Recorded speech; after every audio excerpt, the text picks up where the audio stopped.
মাটির আলু ও শোল মাছ দিয়ে এভাবে ঝোল করে রান্না করলে খেতে কিন্তু অনেক বেশি মজার লাগে।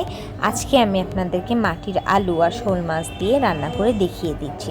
আসসালামু আলাইকুম ভিউয়ার্স, আমি প্যানে তেল নিয়েছিলাম, তার মধ্যে নিয়ে নিলাম পেঁয়াজ কুচি, আদা বাটা, রসুন বাটা, জিরা বাটা, সমস্ত কিছু দিয়ে আমি ভালো করে নাড়াচাড়া করে নিচ্ছি।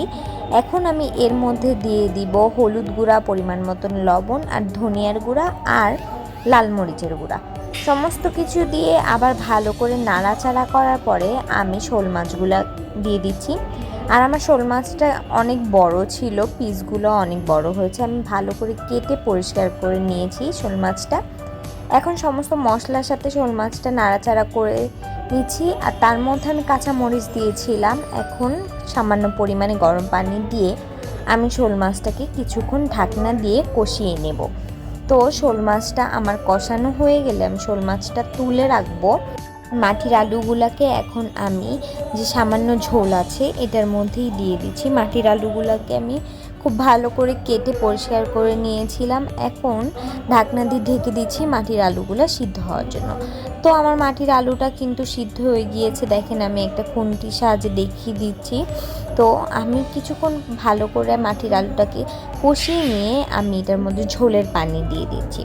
ঝোলের পানি দেওয়ার পরে আমার শোল মাছগুলো যে আমি উঠিয়ে রেখেছিলাম সেটা মাটির আলুর মধ্যে দিয়ে দিচ্ছি। দিয়ে খুব ভালো করে হালকা হাতে নাড়াচাড়া দিয়ে ঢাকনা দিয়ে ঢেকে দিব। বেশি জোরে নাড়াচাড়া দেওয়া যাবে না, তাহলে কিন্তু মাছগুলো ভেঙে যাবে। তো আমি কিছুক্ষণ ঢাকনা দিয়ে ঢেকে রেখেছিলাম। এখন আমি 2 চামচ পরিমাণে ভাজা জিরার গুঁড়া দিয়ে আবার কিছুক্ষণ ঢেকে রাখবো। আর এই মাটির আলু দিয়ে আর শোল মাছ দিয়ে এভাবে একবার রান্না করে খাবেন। রেসিপিটা কেমন হয়েছে অবশ্যই কমেন্টস করে জানিয়ে দিবেন। ভালো লাগলে একটা শেয়ার করে দিবেন।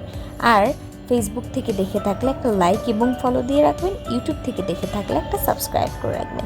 এই পর্যন্ত ভালো থাকবেন। আল্লাহ হাফেজ।